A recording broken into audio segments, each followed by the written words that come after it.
confortablement installé, vous pouvez simplement prendre conscience de la position dans laquelle vous vous trouvez.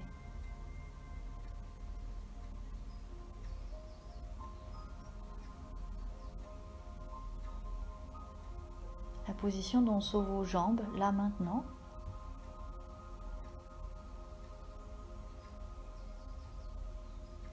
La façon dont sont positionnés vos bras.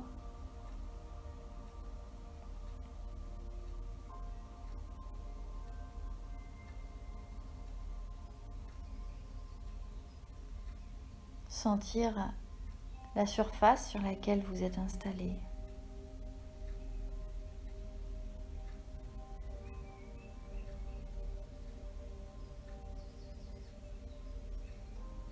Par exemple, vous pouvez vous concentrer sur vos pieds et simplement être curieuse de voir ce qui se passe dans vos pieds là maintenant.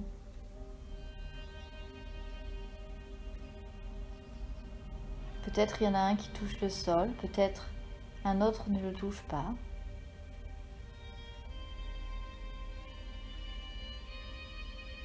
Et alors les sensations seraient différentes dans ces pieds.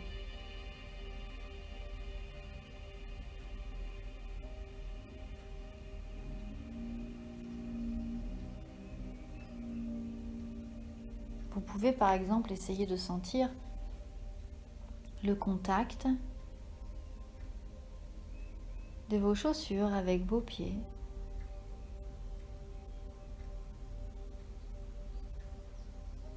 Ou de peut-être tout simplement prendre conscience que vous avez des pieds.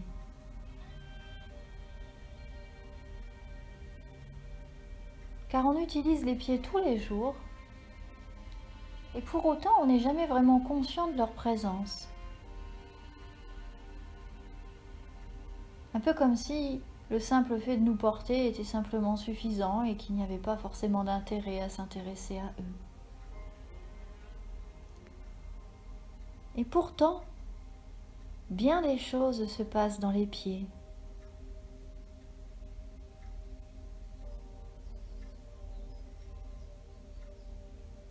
Il peut y avoir des choses agréables dans des endroits insoupçonnés.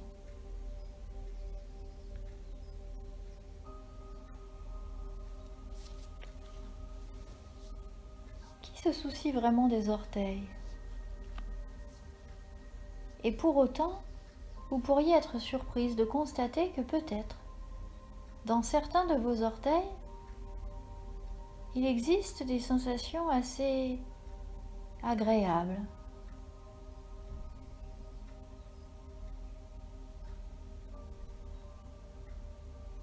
Et peut-être même constater que certains orteils se détendent plus facilement que d'autres parties du corps.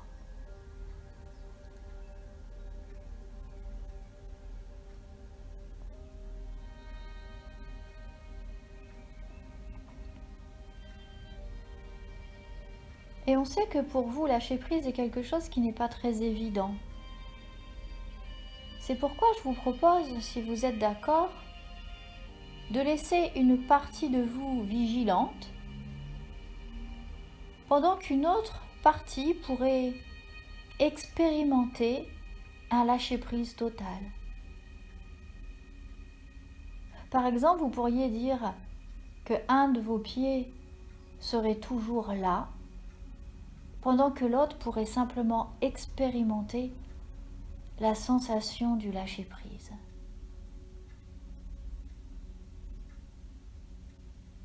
Et celui qui est toujours là pourrait ainsi surveiller, être attentif et intervenir si d'aventure il avait besoin d'intervenir.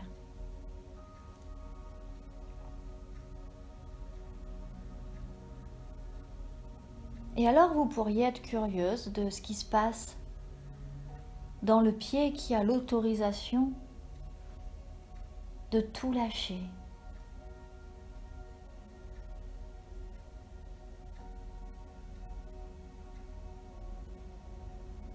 Sous l'œil bienveillant de l'autre.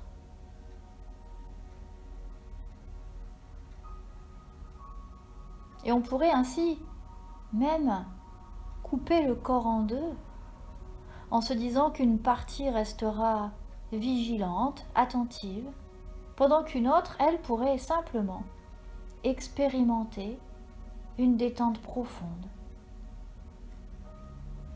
un relâchement total.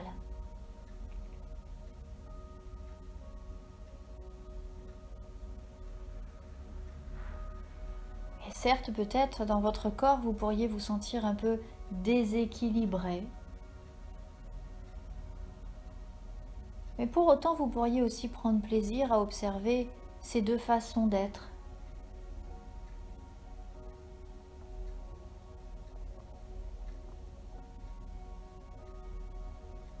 Ces deux façons de vivre cet instant.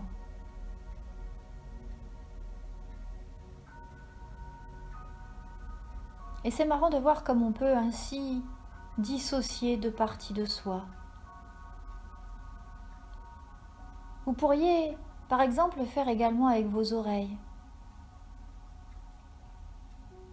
Il pourrait y avoir une oreille très attentive à tous les bruits qui l'entourent.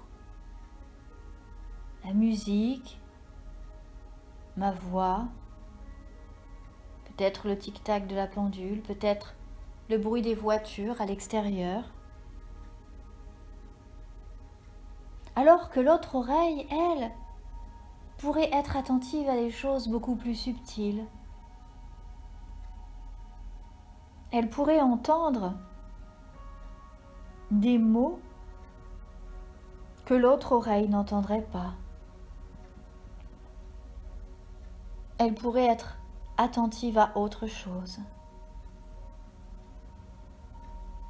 Et c'est ainsi que, pendant que des sons arrivent dans une oreille, dans l'autre oreille, c'est quelque chose de plus profond.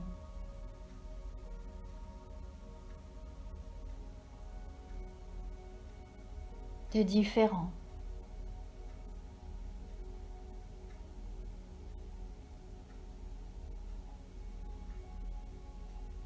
Et ça pourrait être la même chose dans la tête. On pourrait laisser pleinement ici une partie de vous qui s'assurerait que tout est comme elle le souhaite. Une partie de vous qui pourrait garder le contrôle, choisir, et autoriser une autre partie de vous à être un peu plus libre,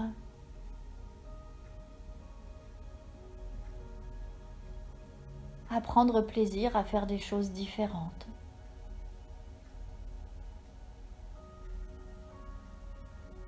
Et c'est comme ça que vous pouvez simplement expérimenter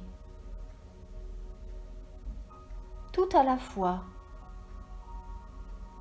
un contrôle libérateur, une libération contrôlante,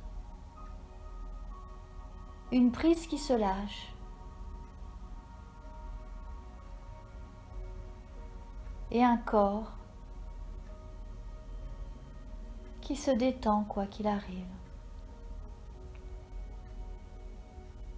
Vous pourriez par exemple avoir la sensation que votre corps est un peu plus lourd que tout à l'heure. Et si vous observez de nouveau vos pieds, vous pourriez avoir une sorte d'engourdissement, de fourmillement qui s'est installé.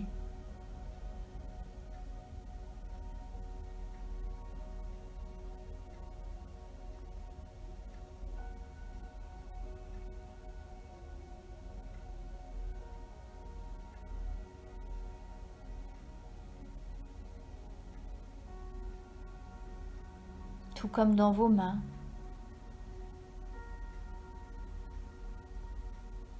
Vous pourriez également avoir la sensation assez étrange de sentir votre corps, mais à la fois d'être un peu à côté. Un peu comme si ce corps n'était qu'une enveloppe, un support, qui renferme en lui des milliers de merveilles.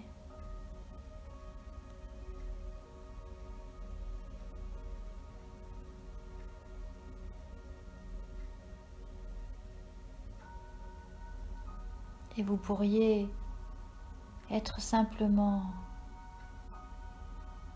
l'exploratrice de ce qui se passe là maintenant en vous. Explorez les différentes parties de votre corps pour simplement constater ce qui a changé. Qu'est-ce qui se passe dans vos genoux?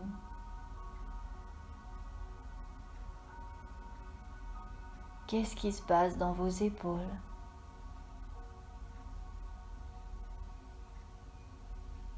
Quelles sont les sensations dans vos mains?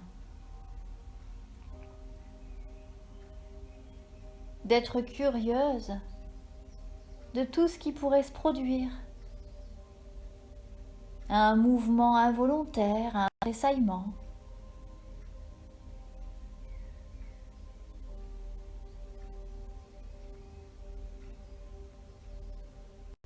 Une sensation de chaleur, de fraîcheur.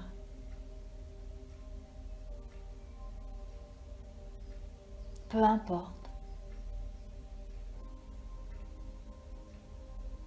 Et je sais que quoi qu'il arrive, vous pouvez expérimenter et apprécier ce moment. Un moment rien qu'à vous. Et pendant que je vous parle, il se peut que votre esprit se soit déjà échappé. Peut-être qu'une de vos oreilles qui m'écoute attentivement a peut-être trouvé ce discours trop long et a simplement choisi de s'évader ailleurs. Pendant qu'une autre oreille, elle, écoute attentivement ce que je suis en train de dire.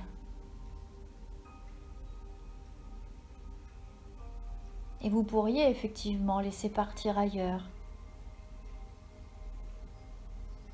cette part de vous qui ne demande qu'à s'échapper.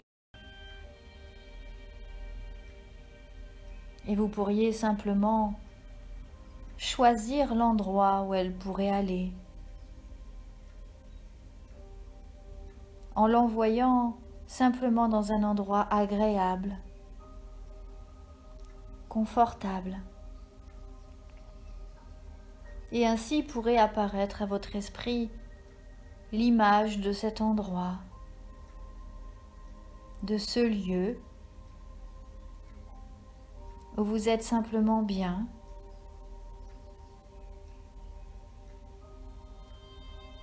où tout est agréable, tout est calme.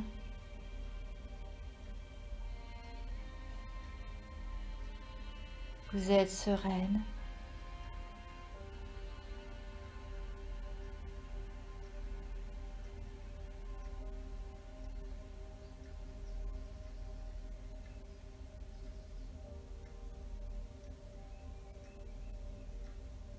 Vous êtes là où vous devez être.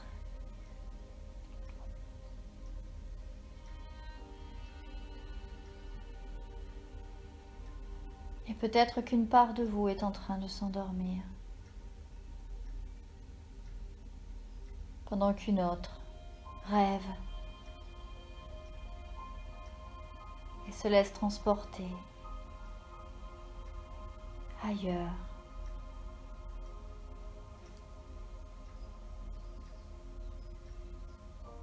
Et vous pouvez profiter de cet endroit merveilleux où vous vous trouvez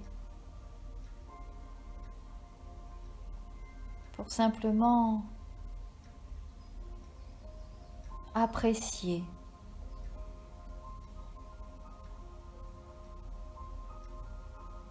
pour simplement contempler, pour simplement ressentir.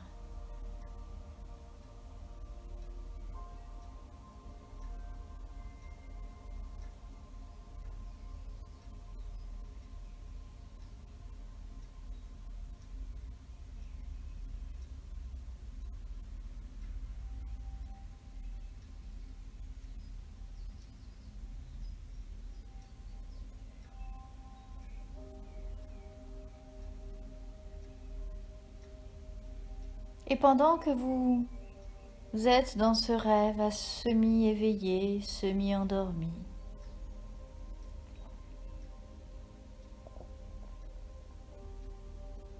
j'aimerais que nous profitions de ce moment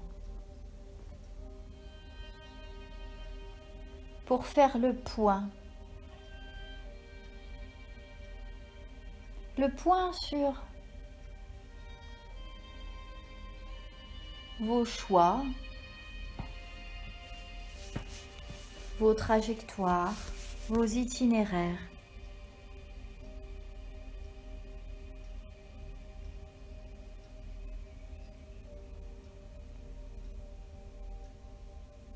Car cela fait un moment maintenant que vous cherchez votre destination.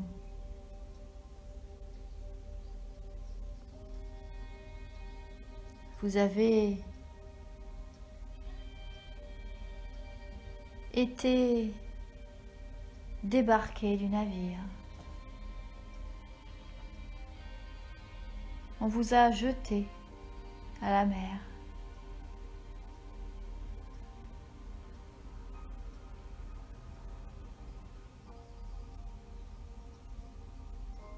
Et aujourd'hui, vous êtes comme un marin au milieu de l'océan.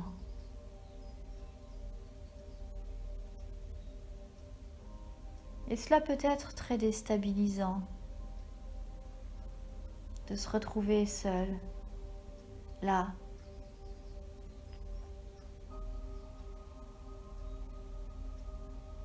Cela peut être très déstabilisant de repenser à la façon dont on vous a débarqué de ce bateau.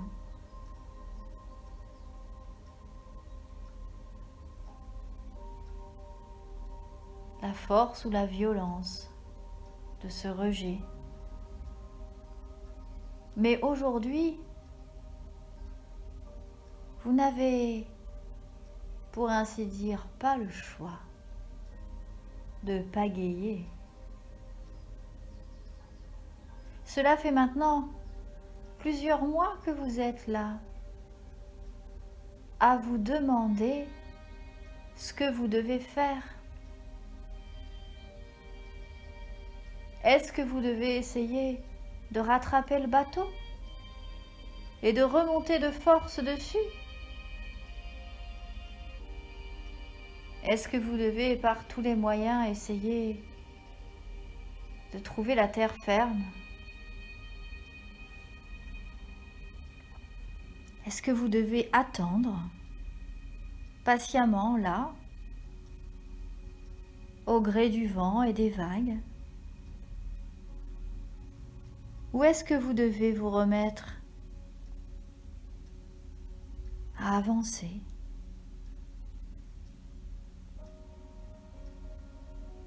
Mais pour aller où? Pour faire quoi?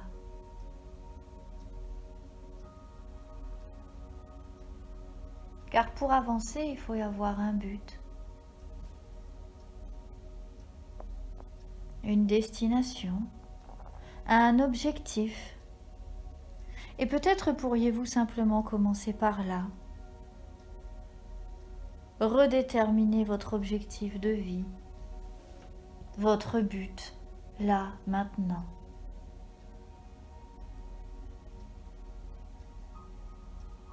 Ce but qui serait un peu comme un phare dans la nuit.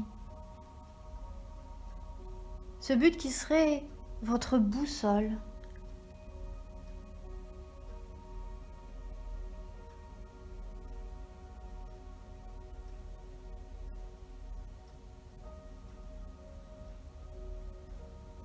peut-être qu'une fois trouvé ce but, vous sauriez de quel côté avancer.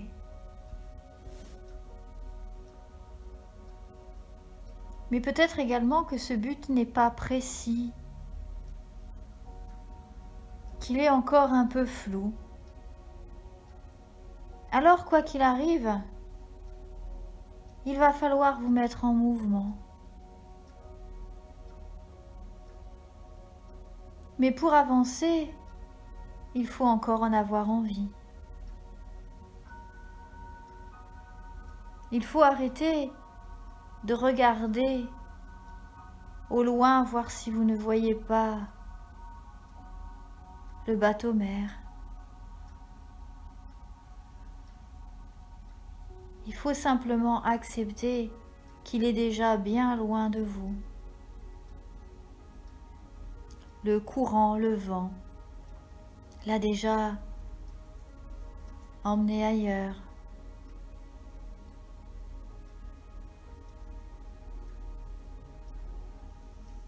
Et vous là, sur cette barque, ce canot de sauvetage improvisé, vous devez avancer.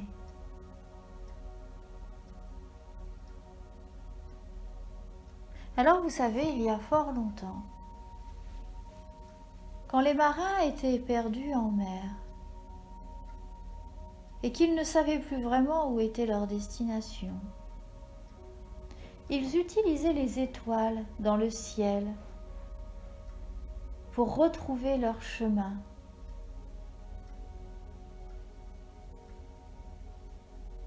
Et parfois ils utilisaient même une seule étoile. Vous savez, l'étoile la plus brillante, celle qu'on appelle l'étoile du berger ou l'étoile polaire,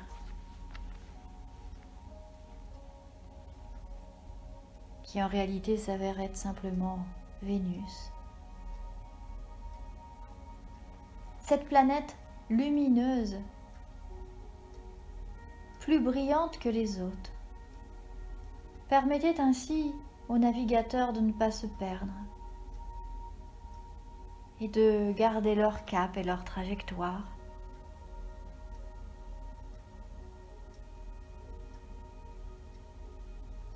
Et je me demande s'il y a une étoile du berger dans votre ciel.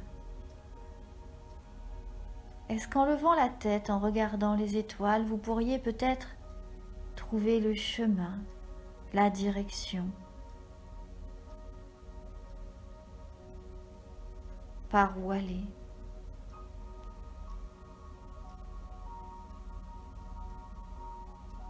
Pour atteindre votre but.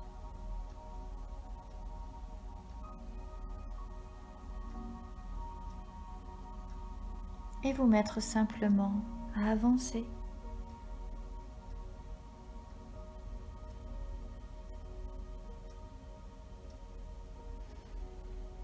Mais avancer sur les eaux n'est pas de tout repos. Ce n'est pas comme être au volant de sa voiture. Ce n'est même pas comme être à pied avec son baluchon. Car l'eau est imprévisible.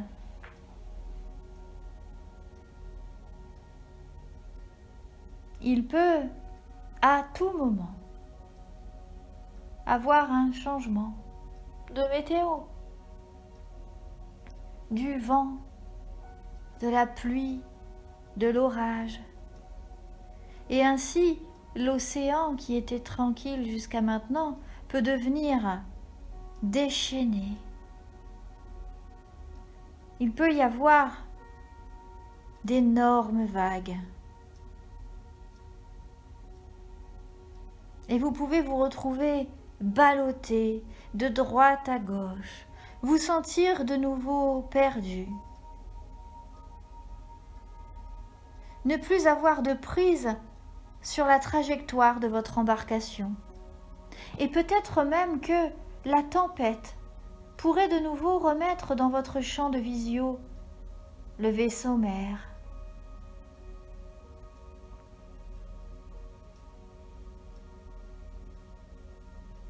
Et là se pose la question, que faire lorsque ce vaisseau mère revient à proximité?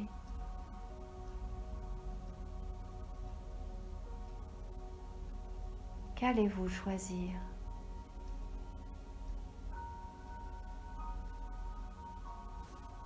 Vous pourriez essayer de remonter à bord, mais vous pourriez également lever les yeux au ciel pour retrouver votre étoile et reprendre votre chemin. Et l'océan est ainsi fait que peut-être plus d'une fois, il vous remettra sur le chemin de ce vaisseau mère. Plus d'une fois, vous recroiserez son chemin. Et plus d'une fois, vous vous poserez cette question. Qu'est-ce que je fais? Est-ce que je tente d'y remonter? Est-ce que l'équipage aura changé? Ou seront-ce toujours ceux qui m'ont jeté par-dessus bord? Et puis, est-ce que moi, j'ai vraiment envie d'y remonter? Est-ce que si je remonte sur ce bateau, je me sentirai comme avant?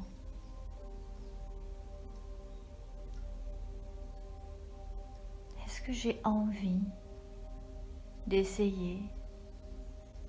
Ou est-ce que je préfère peut-être tirer les leçons du passé et accepter qu'à partir de maintenant, ma destination a changé?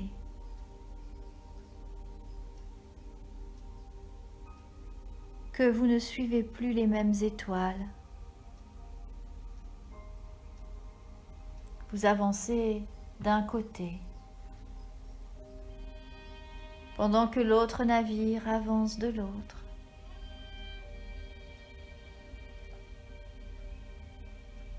Oui, plus d'une fois, vous serez tous les deux à proximité. Et à chaque fois, vous vous poserez ces questions.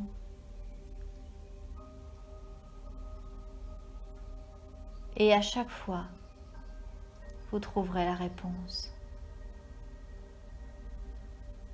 Car la réponse, vous l'avez déjà au fond de vous. Certes, peut-être, les choix que cela impose sont difficiles à tenir et peuvent générer une tristesse, une douleur. Lorsque vous avez été jeté par-dessus bord, vous vous êtes blessé. Une profonde cicatrice est apparue en vous. Et cette cicatrice existera toujours. Mais avec le temps, elle cicatrisera. Elle sera moins douloureuse. Et aujourd'hui, vous pouvez d'ores et déjà aider à sa cicatrisation. Vous pourriez, là maintenant, l'aider à guérir. Vous pourriez, je ne sais pas, la nettoyer, mettre une crème cicatrisante, un pansement. Je ne sais pas l'image que va vous montrer votre inconscient.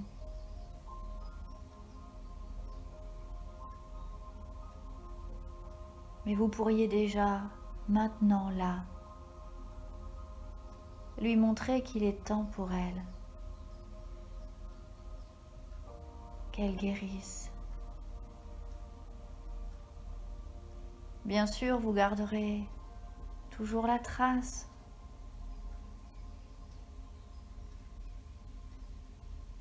mais la douleur, elle, s'estompera.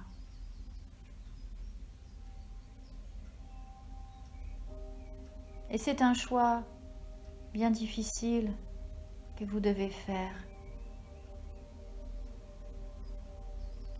Mais seul vous pouvez le faire.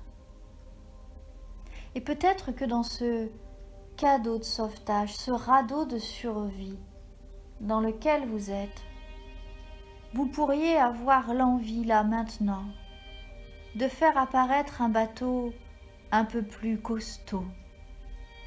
Votre bateau à vous. Et pour prendre votre nouveau chemin, vous pourriez y mettre votre équipage, celui qui est important pour vous, celui qui va pouvoir naviguer avec vous dans la même direction.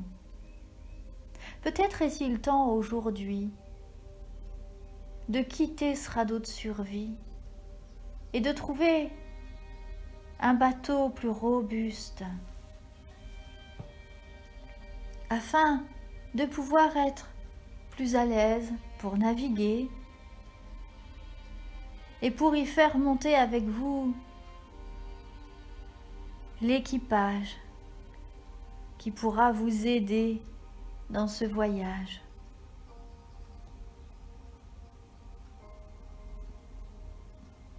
L'équipage qui vous permettra d'être heureuse à nouveau. Et vous pouvez emmener avec vous tous ceux que vous avez envie d'emmener. Et vous pourriez être surprise de voir que vous pourriez prendre plaisir à naviguer toute seule avec votre nouvel équipage. Ah, bien sûr, ce sera jamais comme l'autre bateau, mais ce qui est différent n'est pas forcément moins bien. Ce qui est différent est parfois différent. Et peut même parfois s'avérer être mieux. Vous pourriez être surprise de voir que vous pourriez passer d'excellents moments. Et si d'aventure une tempête passe, certes vous serez un peu ballotté dans tous les sens, mais vous le sentirez beaucoup moins que sur un radeau.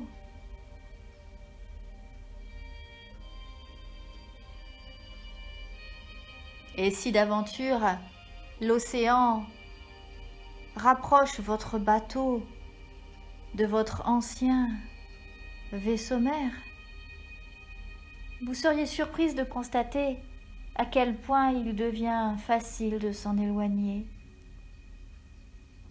maintenant que vous avez appris à aimer votre nouveau bateau à vous.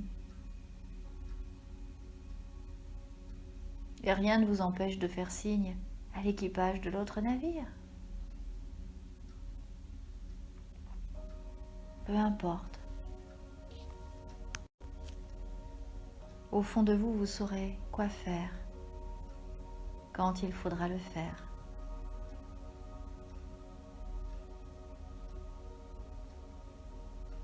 Alors votre inconscient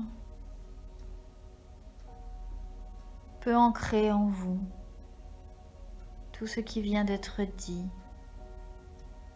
Il peut à partir de maintenant vous donner ce bateau solide et robuste, vous montrer votre étoile du berger dans le ciel pour que vous retrouviez votre but, mettre avec vous l'équipage dont vous avez besoin pour avancer sereine et heureuse dans votre vie. Oui, votre inconscient peut d'ores et déjà vous apporter les réponses dont vous avez besoin pour que vous puissiez être certaine du choix que vous avez fait, celui d'avancer. Car nul ne peut rester sans bouger au milieu de l'océan. Ça ne rimerait à rien. Vous avez déjà pris votre décision et vous êtes déjà en chemin.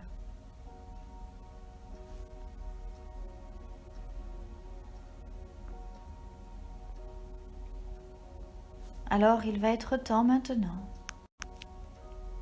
que ces images de navigation restent ancrées en vous pour que vous puissiez à tout moment vous en souvenir et retrouver le cap.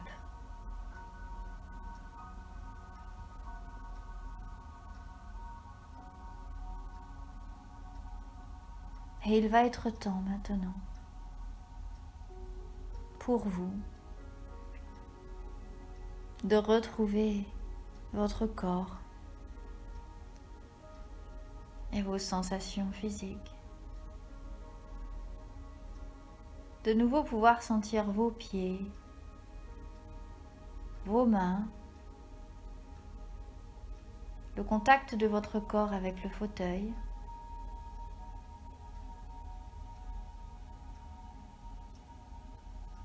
D'entendre de nouveau la musique.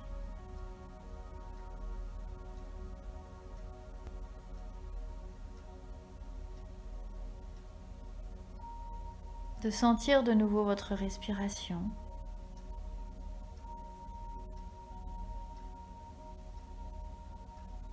Et de permettre à toutes les parties de votre corps qui avaient choisi de se détendre et de se relaxer et de tout lâcher, de pouvoir revenir pleinement présente et consciente. Et puis quand ce sera le bon moment pour vous,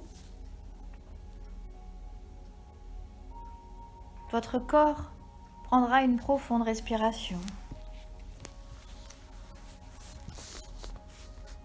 Et les yeux pourront se rouvrir.